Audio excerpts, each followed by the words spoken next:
Welcome to Ping 24 Updates, where every video gives you something new to think about. A headline flashed across the world: Japan to transfer warships to the Philippines. The news broke in the early hours, sending ripples through capitals from Washington to Beijing.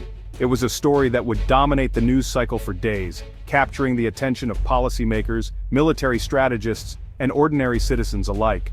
Newsrooms buzzed with urgency, as analysts quickly realized this was far more than a simple military deal. It was a seismic shift in Asian security dynamics. The transfer signaled a new chapter in the region's balance of power, raising questions and sparking debates about what it meant for the future of the Indo-Pacific. At Subic Bay, anticipation was palpable. The Philippine flag fluttered in the humid breeze, awaiting the arrival of the decommissioned Abukuma-Class destroyer escorts from Japan. For the Philippines, these ships represented not just a leap in naval capability, but a tangible sign of international support and growing confidence in their maritime defense. This transfer was more than a transaction. It was a powerful statement of friendship and a shared commitment to a free and open Indo-Pacific. The ceremony at sea, attended by dignitaries and military leaders, underscored the deepening ties between the two nations. For the Philippine Navy, it was a moment of immense pride and hope for the future. For regional observers, it was a clear sign that alliances in Asia were evolving, adapting to new realities and challenges in the maritime domain. Japan, once strictly bound by its pacifist constitution, was now taking bold steps to empower a partner nation to defend its sovereignty. This marked a significant evolution in Japan's defense policy, reflecting a willingness to play a more proactive role in regional security. The Abukuma-class ships quickly became symbols of a deepening alliance and Japan's growing commitment to regional stability. Their presence in Philippine waters sent a message of unity and shared purpose to friends and rivals alike. Allies such as the United States and Australia welcomed the move, viewing it as a crucial step toward building stronger regional security networks. Joint exercises and increased cooperation soon followed, reinforcing the message that the Indo-Pacific was not alone in facing its challenges.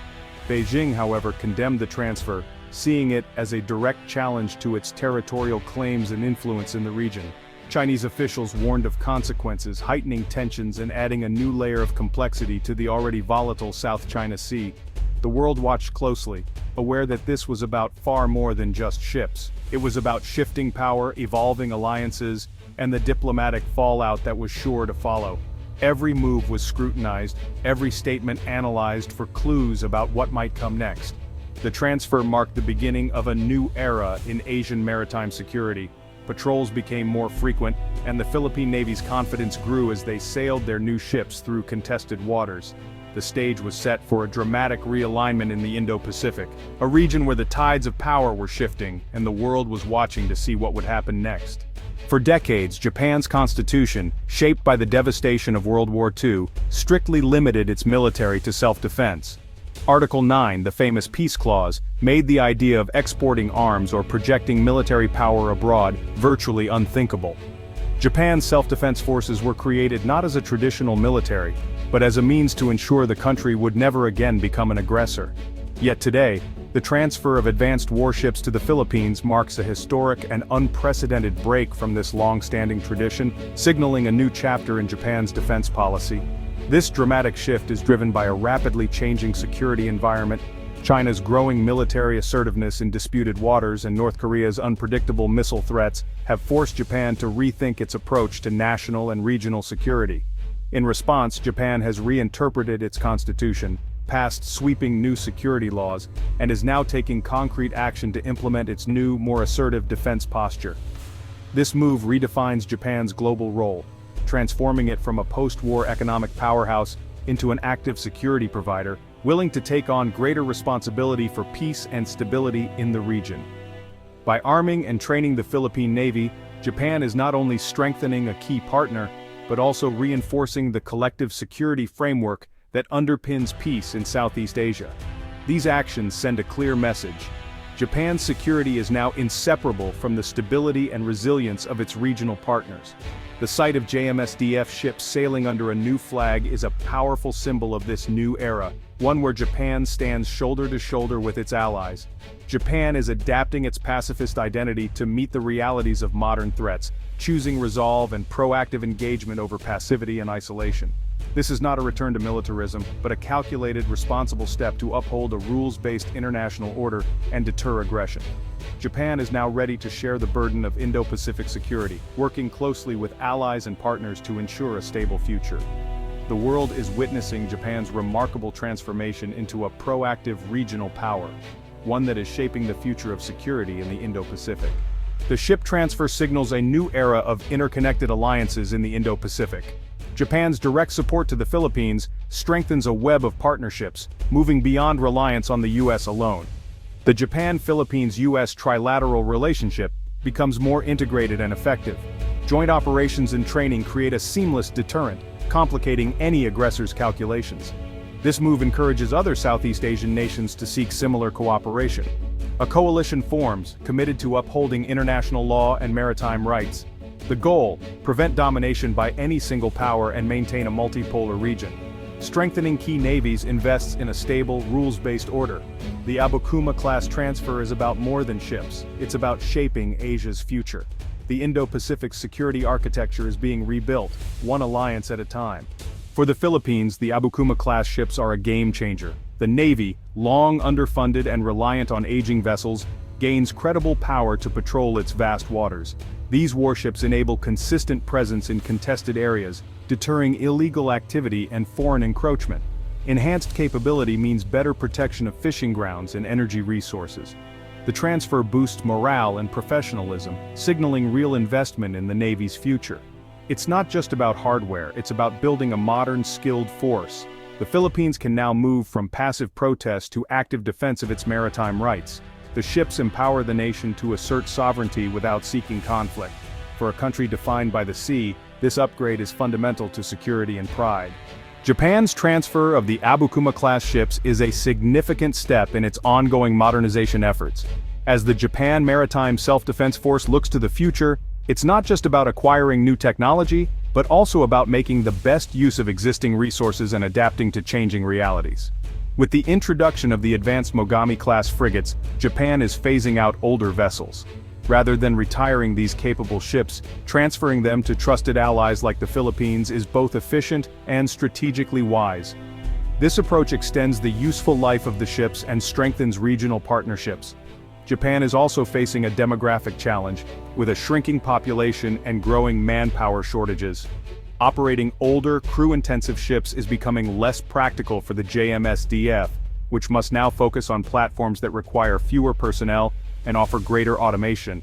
In contrast, the Philippines has a larger and younger population, providing a robust pool of sailors ready to take on the operation and maintenance of these ships.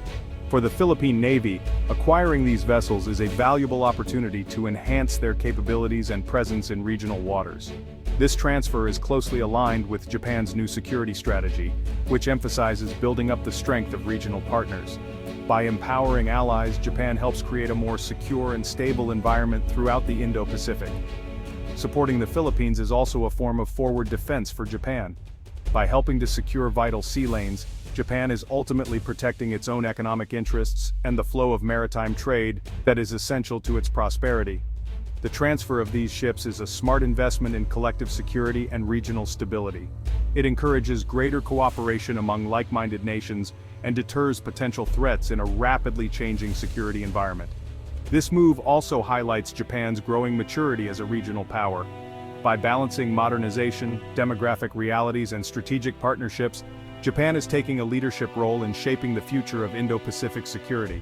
By enabling allies to patrol and secure vital sea lanes, Japan not only supports regional peace but also safeguards its own prosperity and national interests. The Abukuma-class transfer is truly a win-win for both nations, strengthening their navies and deepening their partnership.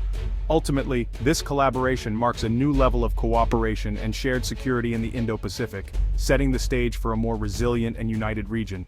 The Abukuma-class ships bring the Philippine Navy into a new era. Designed for anti-submarine and anti-surface warfare, they offer balanced firepower and advanced sensors.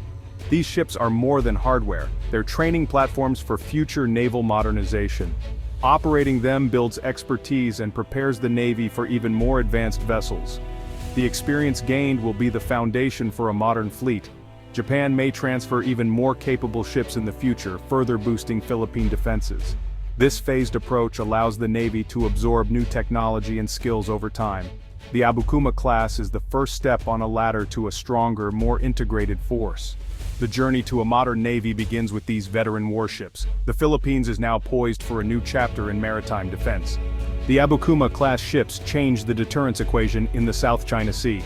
Their presence raises the risks for any force seeking to coerce the Philippines. These warships, built to NATO standards, enable seamless cooperation with US, Japanese, and allied navies. Joint patrols and exercises send a clear message of collective resolve. Advanced sensors improve maritime domain awareness and intelligence sharing. The Philippines becomes an active participant in regional security, not just an observer. The goal is to prevent conflict by making aggression too costly. The ships embody collective security, strengthening the region's defensive shield. Japan's support invests in a stable, rules-based maritime order. The transfer is a direct response to China's assertive tactics in the South China Sea. The Philippines faces constant harassment from Chinese Coast Guard and militia vessels. The Abukuma-class ships give Manila the means to counter these gray zone tactics. Their presence deters harassment and protects Philippine interests. Japan and its allies aim to keep vital sea lanes open for global trade. China sees the move as interference, framing it as part of a containment strategy. The transfer is defensive, not provocative, but it highlights the region's delicate balance. The challenge: strengthen allies without triggering escalation. Japan, the Philippines, and the US must now walk a diplomatic tightrope. The transfer brings risks as well as benefits. China may see it as provocation, increasing its military presence and raising the risk of escalation. More warships in contested waters heighten the chance of accidental clashes. Economic retaliation from China is possible, given its trade ties with both Japan and the Philippines. ASEAN unity could be tested, as some members may view the alliance with suspicion. Domestic critics in Japan may oppose the move, citing pacifist principles. In the Philippines, concerns may arise over costs and dependence on foreign powers. The path to a secure Indo-Pacific is fraught with challenges and requires careful management. Success depends on clear communication and a defensive posture. The world is watching to see if this bold step leads to greater stability or new tensions.